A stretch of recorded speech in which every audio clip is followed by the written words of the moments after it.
everybody. In this video I'm going to be walking you through how to create the linkage arm, which is part of the model train unit that you're probably doing in Introduction to Engineering Design, part of the Project Lead the Way curriculum.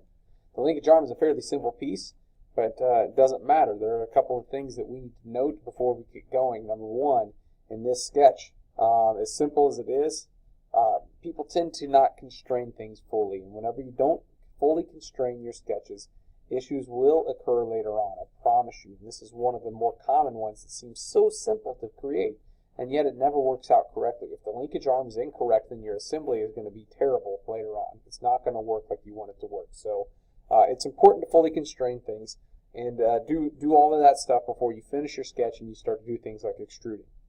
We've also learned we need to keep our sketches simple. That's not really a problem with this one. And just keep in mind that there are many correct ways of creating 3D models. So what you're going to see in this video is only one way.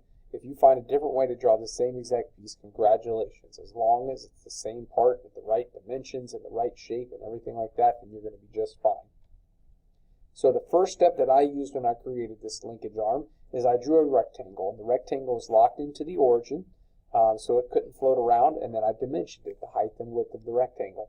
After I did this, then I aligned the circles. I drew the circles next, and I aligned them to the midpoint of the rectangle. So if I click on the midpoint of the rectangle on the left-hand side, right here to begin with, to draw my circle outward, then it's already locked into place. It just makes it really easy to constrain if I take this route. Okay? Dimension the circle, get the second circle on the other side. I use the equal constraint to make the circles the same size. You can just redimension it with the same diameter. That's fine.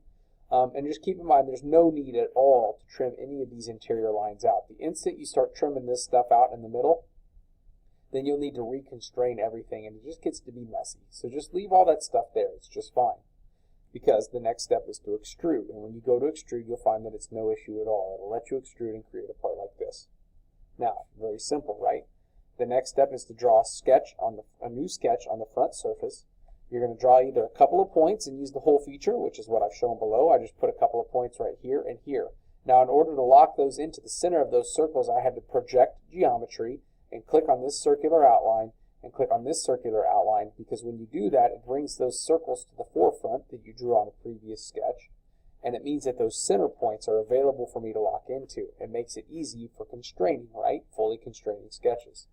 The other method you could use is to draw circles, and it just means you have to diameter the circle to dimension the circle in sketch mode, and then you can use an extrude cut. In this particular circumstance, there's no difference between the two in the end. So I used points, and I placed points, and I finished sketch, and I used the whole feature to create these.